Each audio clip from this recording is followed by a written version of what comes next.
Om Sahana Vavatu Sahano Bhunaktu Sahaviryam Karavavahai Tejasvinavaditamastu Ma Vidvishavahai. Om Shanti Shanti Shanti.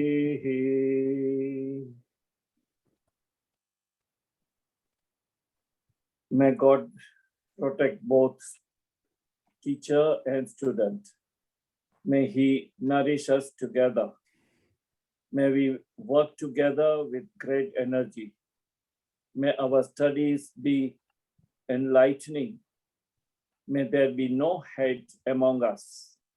Om, peace, peace, peace. Thank you. So I shared the subject because someone asked for it. And since I shared, I trust some of you might have thought about it and like to share your views.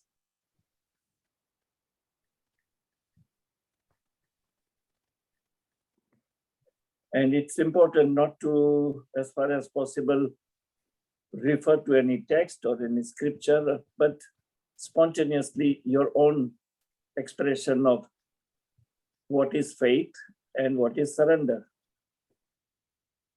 And what role do they play in spiritual persuasion, and how significant they are, these qualities. So I remember Kunduji had asked, and I just looked at the message. It was he who asked for that, and he wanted to prepare few notes or thoughts on it, and I trust he might join us. But otherwise, in any one of you like to share anything that you would like to, whatever is your understanding on the subject? If not, I have prepared few notes of my own. Yes, please, Kapilji. Acharya, my understanding is that faith is the first prerequisite for surrender. If there is no faith, there can be no surrender. So they're both interlinked. And the first important thing is to have faith and to work on that, and then probably surrender will happen on its own. That's nice, that's correct. But you know, every sentence that we make, we need to kind of contemplate, elaborate. When we say faith, yes, I agree. It might not read the same, which I was thinking. The faith is kind of prerequisite of the surrender. But how does the faith develop? How does the faith come to a point where you are willing to surrender? There will be some kind of, the surrender is culmination of surrender of faith, that you have come to a point where you have total trust of faith or belief on a subject or on a person or a relation, or and so therefore you are willing to surrender. And when we say surrender, surrender of what? What are we talking of as a surrender? So I think that's probably more important to think about it. What is the faith? How does the faith develop? And what is a surrender? And surrender of what? So the opening statement is correct, that faith is the prerequisite of a surrender. If you have no faith, the surrender is Meaningless. is not happening. But just for the sake of contemplation, if you surrender, for example, you visiting a temple which was referred by someone, and therefore you are visiting that temple, and you look at other devotees who do the prostration to the deity. And what is that act? What is that act of prostration? Looking at them, you also sort of bow down, put your head down, or do the prostration. What does it mean? Does it mean a surrender? And if so, what are we offering? What are we surrendering? And in that case, was there a faith? Was there an immense faith before bowing down? So if not, then the faith is not the prerequisite. So it is, the crux of the matter, in my opinion, is to do the mental contemplation about the similar simple subject like faith and surrender. You may not get the clear-cut answer on it, but continuous contemplation will give you clarity. So if you like me to start my observation and my understanding on this subject, I made few points, and we will talk about it. We will discuss those points. So the first is the faith and surrender are actually two sides of a same coin. As you just said, that without the faith, surrender does not happen. And therefore, in order to surrender, you need to have a faith. And if you do not surrender, then the faith is meaningless. So the faith and surrender are two sides of a coin. And it is a prerequisite for surrender. But surrender happens only if faith is developed. Both faith and surrender needs attitude of acceptance. As I said, how do you develop the faith? So if I have a faith on somebody, or faith on some scripture, or some relation, I must have the attitude of accepting that subject, accepting what is said, accepting what is taught, accepting what is, let's say, preached.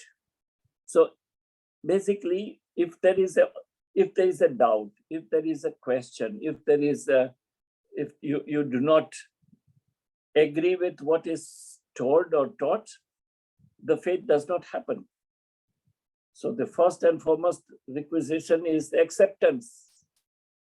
And according to Vedantic teaching, the student must have a faith on the master, on the teacher, and the scripture.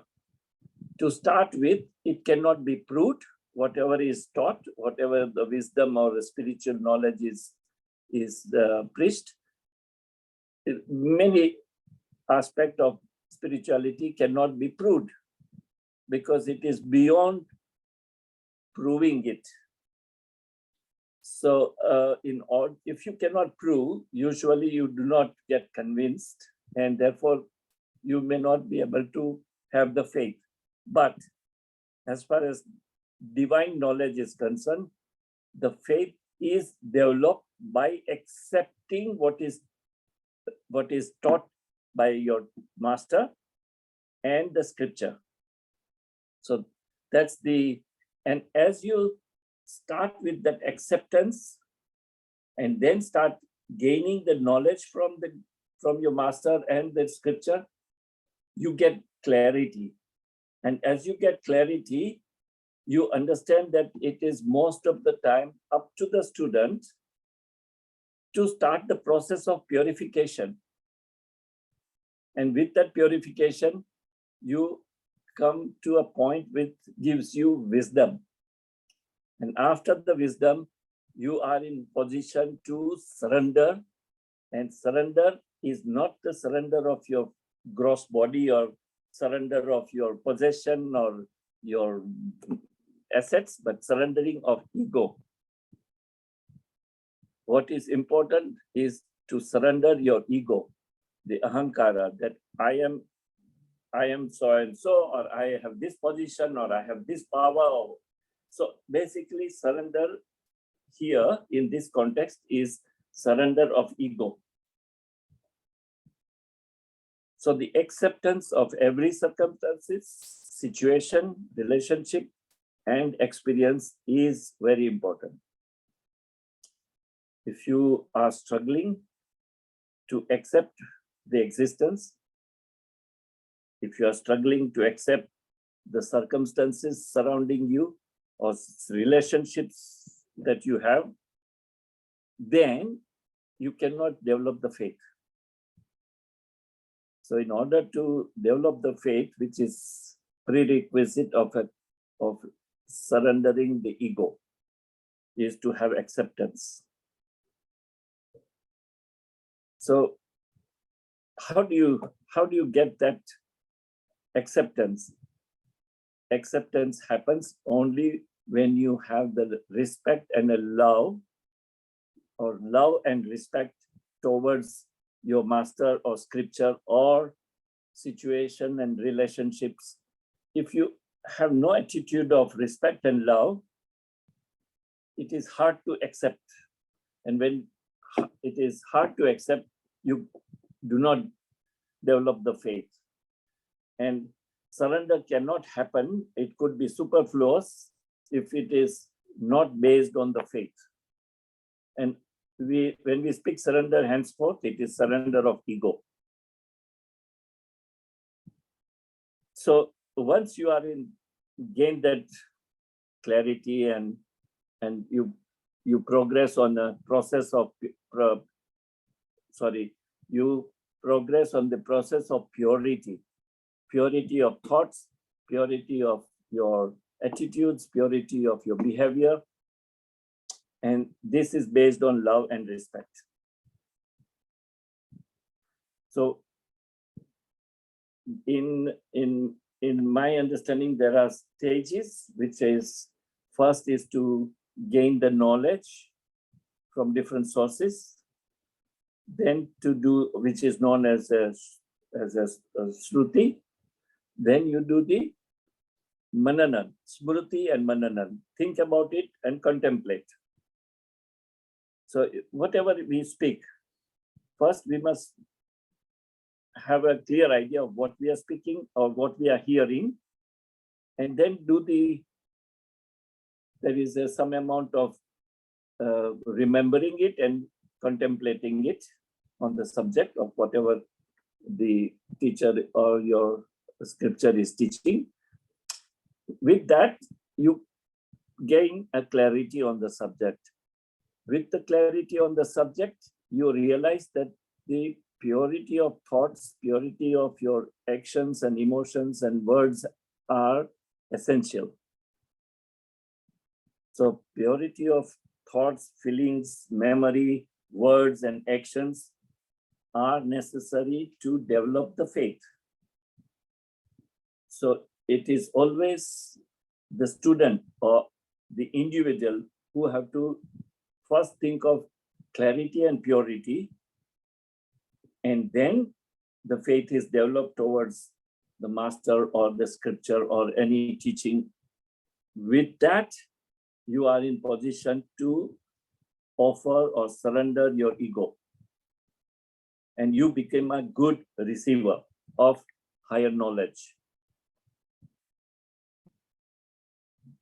But the opposite argument or opposite contemplation is that why do we need to have faith and surrender?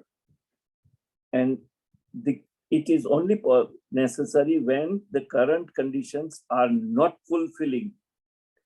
If you are currently fulfilled, if you feel that you are, and I'm using the word fulfillment and not satisfaction. If you have reached a point of fulfillment, in my opinion, there is not necessary to have a faith on anyone or any master or any scripture, because you have evolved already to a point where you are fulfilled. That means you have no more desires. When you come to a point of no further desires, no further craving, and you are in whatever circumstances, you remain fulfilled. In such case, there is no question of faith and surrender, because whatever it is, you are accepting as it is. And the isness of ease is all that matters to you. In such case, faith and surrender do not have any role. So the current conditions are not fulfilling, and the intense desire to freedom or liberation is the cause of faith and surrender. If there is a room, if there is a space of any desires, it could be desire for, when I say desire, I only mean intense desire. Desire of not only materialistic point of view, but even spiritual progress or evolution, even that is a desire. If you have that desire, then there is a space, there is a necessity to have the trust or a faith, and to offer your ego, to surrender your ego. But if you have gained that position of being completely fulfilled, then there is no space for further faith and surrender. So these are the thoughts that I have been contemplating and I'm sharing with you. Now this leads, this is possible when divine knowledge is uncovered and complete clarity on it is realized. This enables purity of thoughts, emotions, and actions. As I said earlier, what is very important, it is to drop the ignorance. And when I say ignorance, we refer to the ignorance of spirituality or spiritual wisdom. So when you gain that divine knowledge, or you uncover it, the knowledge is already existing. We are ignorant about it. When you uncover that divine knowledge, a complete clarity is bestowed. That you come to a point where whatever is taught is clear, completely clear to you.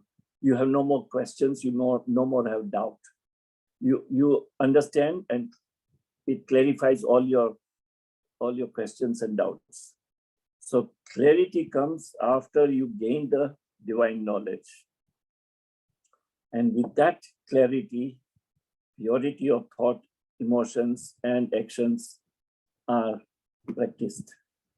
Because if you are not clear on the subject, if you have no complete, total clarity on the knowledge, when I said knowledge, divine knowledge, you cannot do a real purification process. Now, purification process itself is a sadhana. And it does not happen from one moment to the next moment.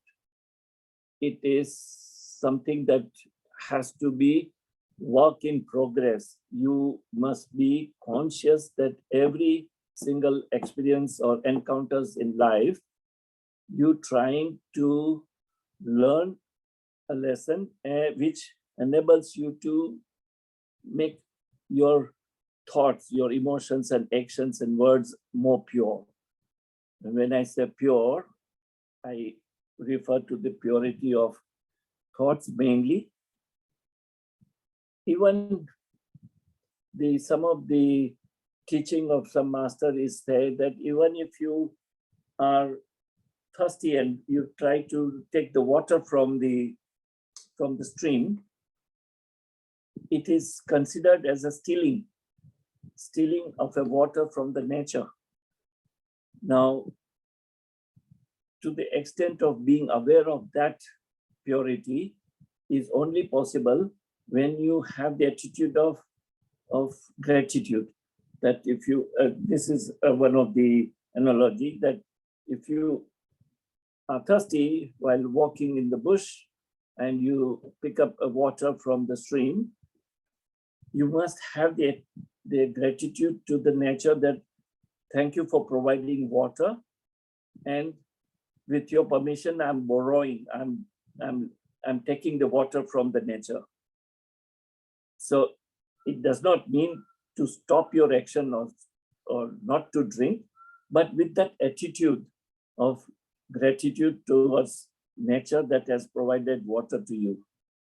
So that makes you humble, number one. And slowly by adopting this sadhana, you tend to get your thoughts and your emotions and your attitude in progressively more pure, more in harmony with nature, or harmony with the goodness. As you probably know, that we are all, or everything in the cosmos is governed by the three gunas: sattva guna, tamas guna, and rajas guna.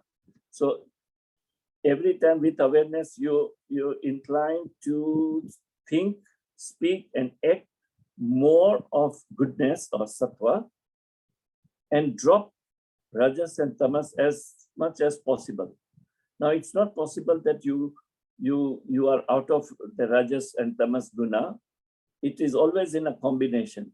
But if you are aware, it could be reduced, and you can increase the sattva guna, or the attitude of goodness. So if you refer to scriptures, for instance, the most known, popular, and divine scripture is the Bhagavad Gita, where Lord Krishna uses a phrase. I take it for granted that you are aware of this teaching in Gita.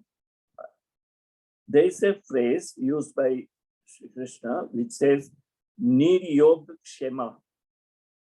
Niryog Kshema. So if you think about it or elaborate this, translate it, it means trying to get what you don't have. Trying to get what you don't have is yoga here in this context. In this context, it is known as yoga. So trying to get what you don't have is a yoga.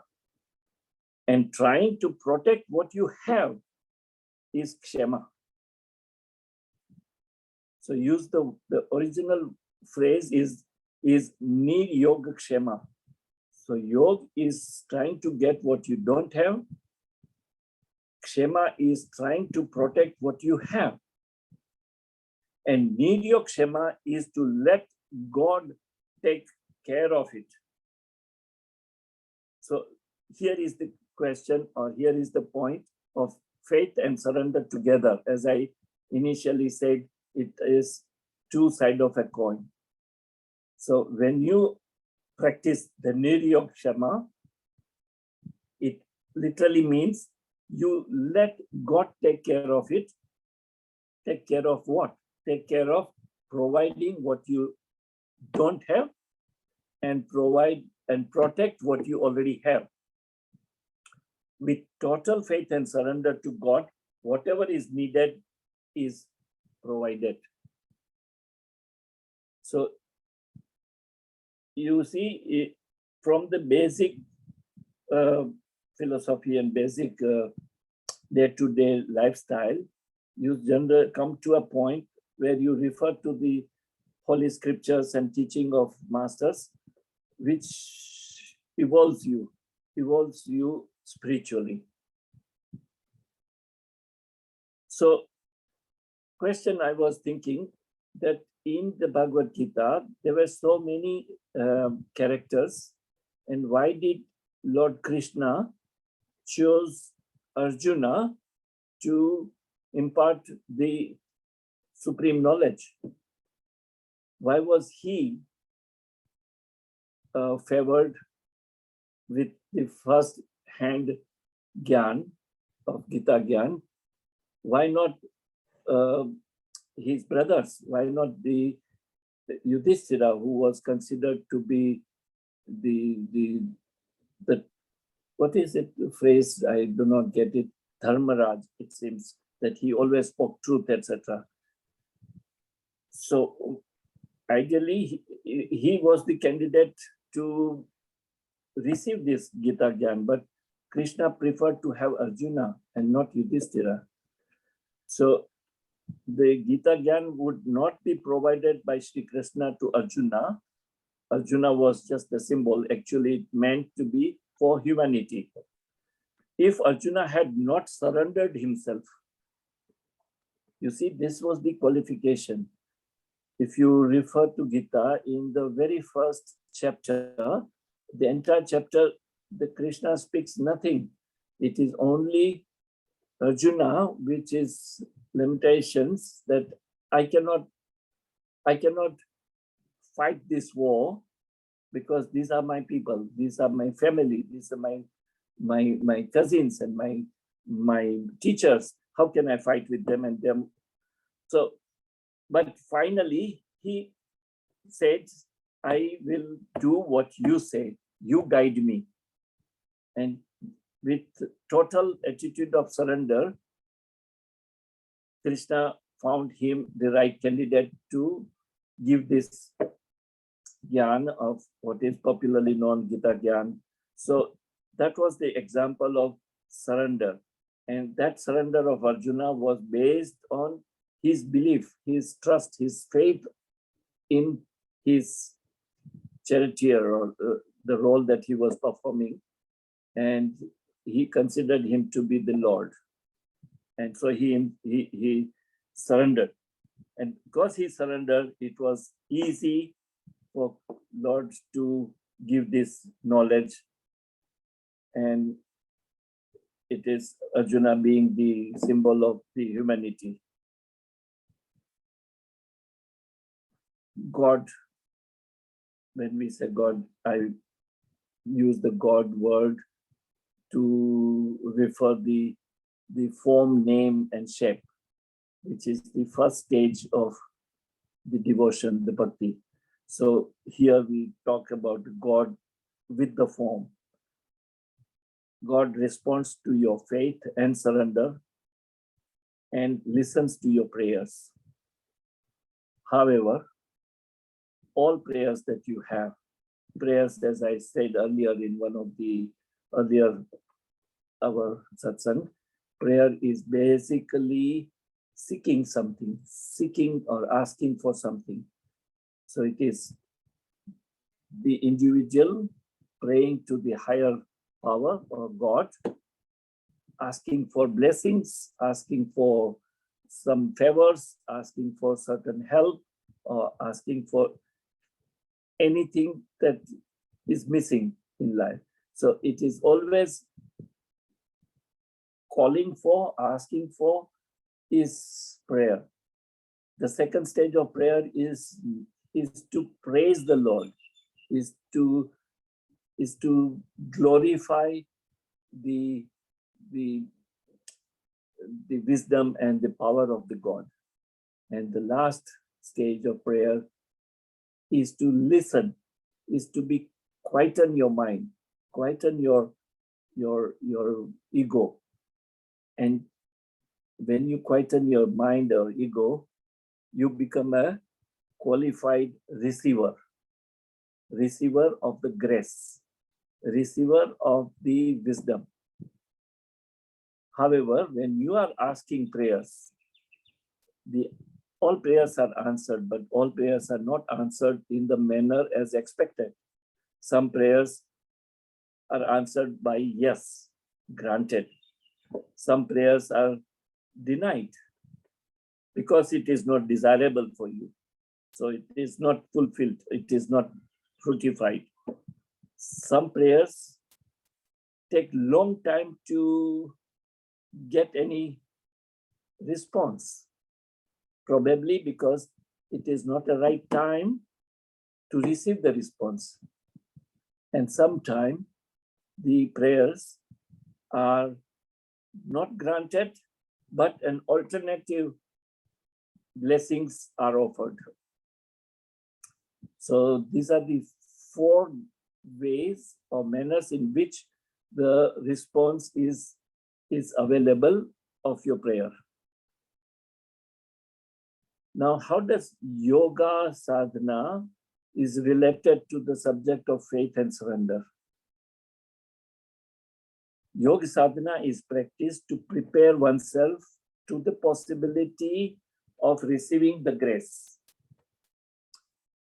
And when we say yoga sadhana, it is not what we do the asanas. Mainly it is your meditation, Raja Yoga. Raja Yoga is your dhyana, dharana and dhyana. When you become quieten, you quieten your mind, you quieten your ego, you quieten your, and that's why the role of silence and stillness is very important. It is always during the silence and stillness that you can quieten your thoughts and mind, and you become a receiver of the message of grace. It is the grace of the consciousness that faith and surrender to Supreme Self become the way of life. You see? So first and foremost is the yoga, and we speak of Raja Yoga, of dhyana and dharana and dhyana. If it is practiced well for an extended period of time, the possibility of receiving the grace is enhanced, that you are in a better position and you are better qualified to gain some knowledge and wisdom by quietening your desires, mind, thoughts. And in such case, you have this, when we say grace, nothing physically happens, nothing happens suddenly, but periodically and internally things get modified. As a person, you look the same. Your external appearance do not change, but internally your transformation happens. Transformation of acceptance, transformation of believing or having a faith that I am not this body, mind, and intelligence, but I am beyond that. And it is that consciousness that when you come to that faith of being a consciousness, then, as I said earlier, you are fulfilled. You are fulfilled when you realize, and when I use the word realize, it is not the superfluous knowledge and wisdom, but practically living with that wisdom of realization that I am the consciousness, I am that. Then there is no faith and surrender necessary. So concluding statement could be seeing the self. When I say self, I refer to the capital self, the higher self. Seeing the self in the self, lower self, by the self, which means by the individual. That is, we are not aware that we are awareness. We are that awareness. We are that consciousness. We are not aware that we are awareness. When we are aware that we are awareness, we are free of faith and surrender. We are free. We do not need to have faith and surrender. So this is the goal. This is our journey. This is our destination. And work has to be in progress. It is not something that one of us have achieved. But when we know the goal, when we know the target, when we know the point to reach to, you then start walking on that path. And this only pointer, it is only a pointer to travel that path and with awareness. So the yoga sadhana is one of the practice that can help us slowly but surely to come to that realization, to come to the point of experiencing the oneness of consciousness. So the subject of faith and surrender is not just simple words, but if you keep thinking about it, it is necessary for most of us and initially, but after a point of time, faith and surrender is not required because you are completely fulfilled in your own self. You know you are that higher self. Until then, you do need faith and you do need to surrender your ego. And that is all that I wanted to share.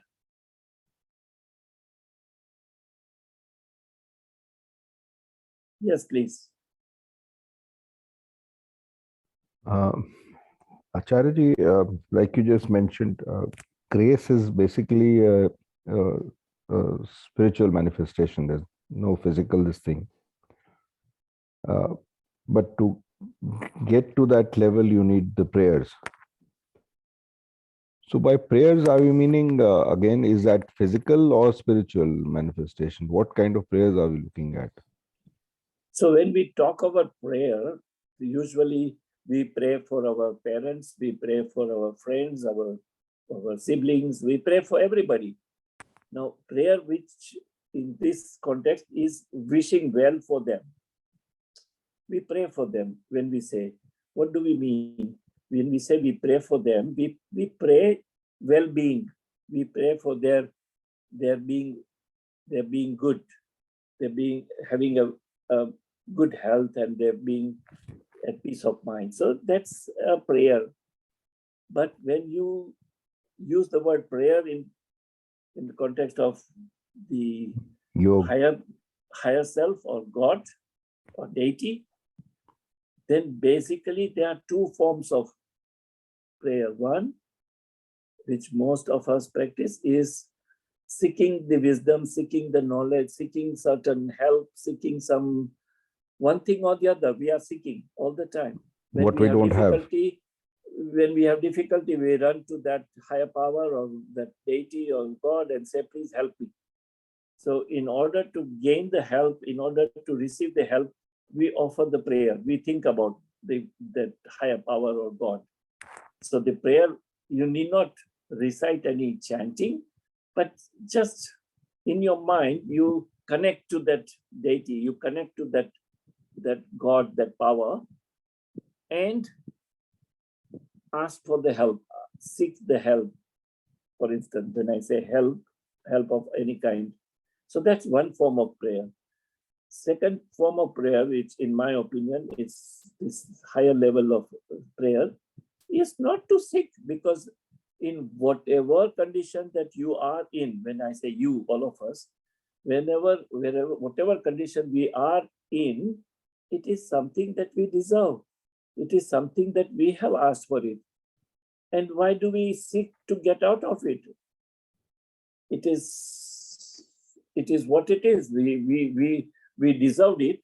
There were certain destinies that is fulfilling, that is fructifying, and therefore you are in certain conditions, whatever it is.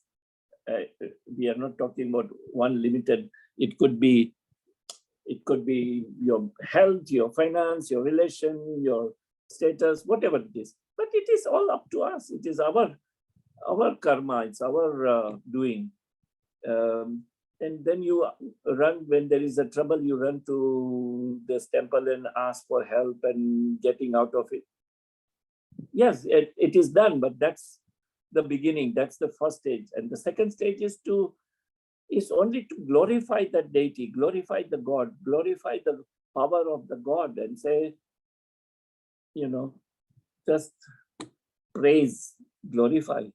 That's second. And the most important is not to ask, not to seek, not to glorify, but be quiet and have, with your eyes closed or eyes open, have the vision of that deity or the God. So when I say deity or a God, it is still a stage which is a beginning, when you do need a name, shape, and form to refer to, which is Saguna Brahman. But in reality, there is no name, shape, and form of a God. It is an energy, it is a consciousness which is formless, which is nameless, which is got no shape. So it is Nirguna Brahman. But to think of something which has no name, shape, and form, it is hard. So it is then easier to have a location of or a shape and form to which you connect. When I say connect mentally, emotionally, and you connect and you say, I am surrendering my ego, I'm surrendering my position, I'm surrendering my being, and I'm thankful for whatever I am. And then you quieten. You have nothing to chant, you have nothing to ask. You just be present in the connection with that deity, with that God, with that power. And then all that happens is the grace. Because if you are in that mode of still and silence and quietening state, higher knowledge is revealed. It is revealed. You do not gain it. It is not something that you acquire. It is revealed. And as you probably know, most of the Upanishads and Vedas and higher knowledge that we have were actually revealed to our rishis and sages.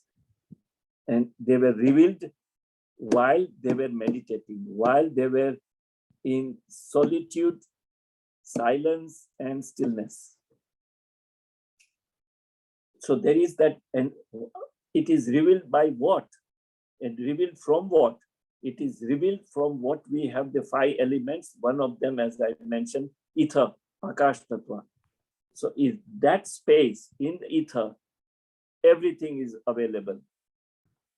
All that you need to have is in that ether.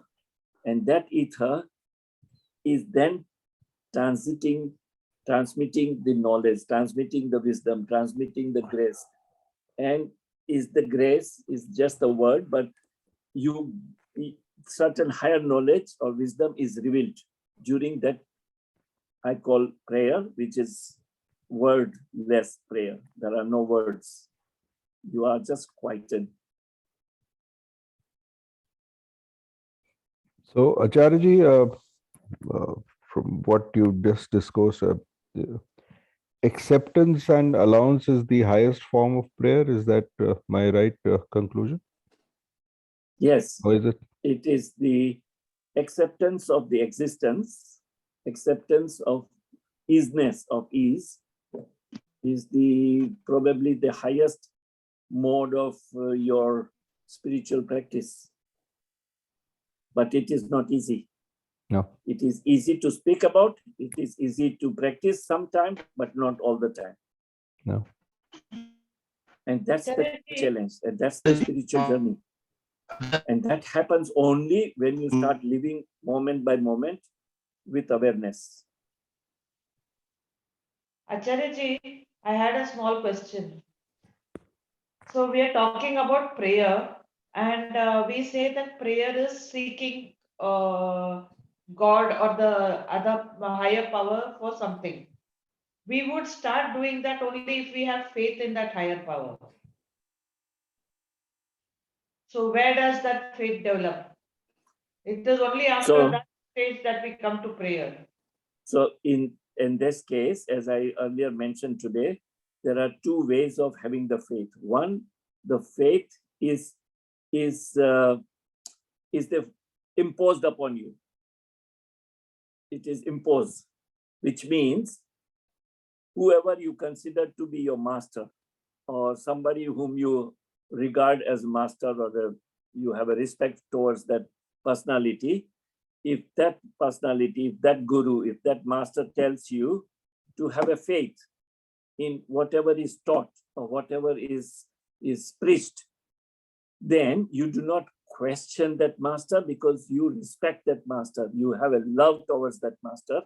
So you take the word of your master and believe it and have a faith on it.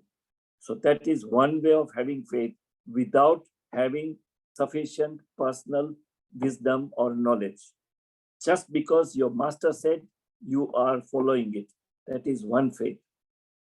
Second faith is only when you personally gain the knowledge, receive the clarity, do the purification of your own thoughts, emotions, and words, and then you develop a faith. That because you have come to a stage when everything is clear to you personally, not because your master has taught you, but personally you realize that all the subject that you are hearing, or subject that you are pursuing, I'm talking spiritual subject, you have complete clarity. Yeah. And with that clarity, you start the process of purification. After the purification, you come to a point where you have total faith on that subject. And because you have a pure, complete faith on the subject, it becomes automatic, it becomes simultaneous to surrender. And when we say surrender, surrender of your ahankar, your ego, or your desires, or your craving. So in other words, you come to a point where faith and surrender happens simultaneously.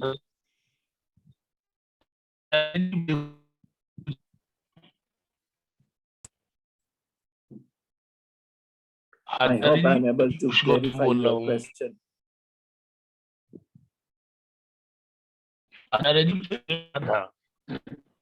Hello Sorry? Hello Yes, जी sir yes, please. Acharya ji प्रणाम। मैं थोड़ा सा English में नहीं clear हो ज्यादा हो पाता हूँ। थोड़ा बहुत जो समझा है आज का, उसको जरा हिंदी में थोड़ा सा 2 मिनट के लिए कोई और, यदि आप या कोई और समराइज कर दें तो मुझे कुछ तो मैं समझ गया हूँ, और ये तो मैं समझ गया हूँ अच्छा। फेथ के लिए सरेंडर होना जरूरी है। हाँ जी, और हाँ बिना जी, सरेंडर किए फेथ नहीं हो सकता। थोड़ा जी, सा जी, एक जी। 2 मिनट का समराइज मुझे कर दे। ऐसा है, देखिए मैं जो कह रहा था, summarise, I try to summarise as much I can in Hindi, but मैं ये कह रहा था कि जो फेथ है वो तब तक जरूरी है जब तक आप खुद वो सिचुएशन में नहीं है जो आपको रियलाइजेशन होता है कि मैं एक आत्मा हूँ और ये शरीर मैंने एक्वायर किया हुआ है और मैं परम आत्मा हूँ। जब तक आपको पर्सनल रियलाइजेशन नहीं होता है तब तक आपको फेथ जरूरी है। अब फेथ कैसे होता है? 2 तरीके। एक तो आपको आपके टीचर, आपके मास्टर, जिसको आप अपना गुरु मानते हैं, वो आपको अगर कुछ बोले तो आप नेचुरली आप उसको out of love and respect आप उसको ट्रस्ट करेंगे, आप उसको फेथ मानेंगे, विथ योर एंटायर फेथ आप उसको समझेंगे। और जब वो करेंगे तो वो अपने आप एक एटीट्यूड ऑफ सरेंडर आ जाता है कि आप जो आपने गुरु को बताया कि ये करना है तो आप वो करेंगे, और जो करेंगे तो with complete surrender of your ego. आप वहां पर वो अपना अहंकार साथ नहीं ला जा सकते। जहाँ फेथ होता है वहां आप अपना अहंकार साथ में नहीं होता है। तो फेथ वो होता है जो आप कंप्लीटली, जो किसी ने कुछ बताया, चाहे आप कोई शास्त्र रीडिंग करते हैं या कोई गुरु का सुनते हैं तो उसको मानते हैं आप, और मानते हैं कंप्लीटली, ये नहीं कि उसमें कोई आपको डाउट है, वो फेथ हो गया।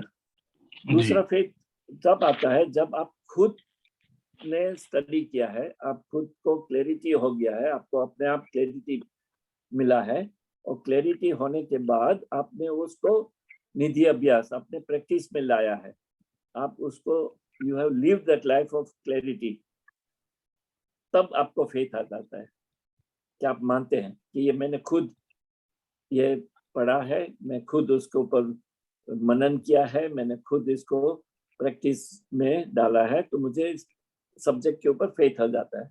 और जब फेथ आता है तो आप उसके लिए आप छोड़ने के लिए तैयार है, आप अपना ईगो छोड़ देते हैं, आप अपना जो भी क्रेविंग है, डिजायर्स है, वो छोड़ देते हैं, वो सरेंडर हो जाता है। तो वो फेथ दो तरीके से होता है, और जब फेथ होता है तभी सरेंडर होता है। बाकी अगर ऐसे ही आप मंदिर में जाके ऐसे बो डाउन करेंगे तो वो तो रिचुअल हो गया, एक रिचुअल, बिकॉज सब कर रहे हैं तो आप कर रहे हैं। जैसे मंदिर में जाते हैं, द प्रीस्ट ऑफर्स यू प्रसाद, तो वो प्रसाद क्या है, वो खाने की चीज देते हैं, वो प्रसाद नहीं है, वो एक्चुअली ये जो हम बच्चों को लॉलीपॉप देते हैं ऐसा है, so that the children come to you, you offer lollipop, they come back to you. तो मंदिर में प्रसाद वही है, लोग जाते हैं वहां पर क्योंकि वहां प्रसाद मिलता है अच्छा सा। प्रसाद literally means the discourse, the preaching of higher knowledge, preaching of higher wisdom is प्रसाद। जो मंदिर में पुजारी आपको प्रसाद देते हैं उसको बोलो मुझे ये नहीं चाहिए, मुझे कुछ अच्छा सुनाओ, मुझे अच्छा ज्ञान दो, वो प्रसाद होता है। सो सरेंडर तब होता है जब आपके 100% फेथ होता है। जी आचार्य जी, एक छोटा सा क्वेश्चन और मैं कहूँगा पूछूंगा, ये फेथ में कभी कभी डाउट और इवेंट बट यदि आ जाता है तो वो कैसे दूर किया जा सकता है? यदि कुछ डाउट, वो खुद को सोचना उसके ऊपर। जैसे अभी हम बात कर रहे हैं फेथ और सरेंडर की, अब मैंने कुछ बताया, किसी ने कुछ बताया, आपने सुन लिया और बोला यही है ना, वो एक तरीका है कि आपने किसी का सुन के आप कर रहे हैं, बट फाइनली आपको उसके ऊपर खुद को मनन करके, खुद को उसके ऊपर थोड़ा बहुत पढ़ना है, कहीं से भी सुनना है, कहीं मनन करना है, अपने आप को सोचना है कि क्या होता है, कैसे होता है, क्यों होता है, जरूरी है, ऐसे सब क्वेश्चन अपने आप को पूछो। और फिर उसको टाइम लगेगा, उसका पहले तो जवाब मिलेगा, बाद में आप सोचेंगे कि मैंने क्वेश्चन पूछा ही क्यों, सवाल का जरूरत ही नहीं था। So the question itself drops, that's the ultimate. वही मेरा answer is the first stage. जी, मतलब ब्लाइंड फेथ नहीं होना है। ब्लाइंड फेथ जरूरी है शुरू में। आप अपने जिस मास्टर के लिए आप जिसको बहुत रिस्पेक्ट करते हैं, जिसको आप मानते हैं, जिसको आप सब you have complete trust on the, तो उसको आप चैलेंज नहीं कर सकते। तो उस वक्त जो वो बताते हैं उसको आप मानते हैं, विच इज ब्लाइंड फेथ, वो जरूरी है। अब जैसे कहते हैं कि मंदिर में जाके माथा टेकने का है, क्यों, वो कोई नहीं बताता, लेकिन सब करते हैं, तो वहां तो वो ब्लाइंड फेथ हो गया। बट वो ब्लाइंड फेथ वहां खत्म नहीं होना है, वहां से स्टार्टिंग होना है, दैट्स द स्टार्टिंग पॉइंट। फिर अपने आप को पूछो मैंने ये क्यों किया, इसकी क्या जरूरत थी, ये करने से क्या होता है, so then you move on. So initially you just do it because somebody told, because you respect your master, तो आप कर लिया, but उसके बाद फिर अपनी जर्नी स्टार्ट होती है, then you start contemplating, फिर अपने आप सोचो मैंने ऐसा क्यों किया, इससे क्या होता है, ये नहीं करता तो क्या होता था। Correct. Got it. I don't know whether I explained. प्रणाम। Thank you. Please close your eyes. We chant Om 3 times.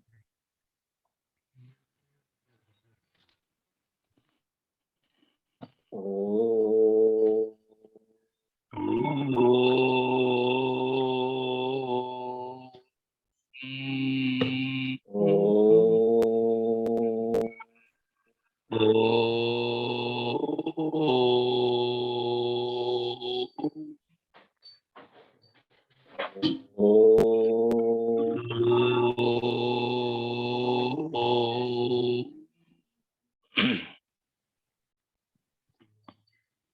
Asato ma sadgamaya tamaso ma jyotirgamaya mrityorma amritam gamaya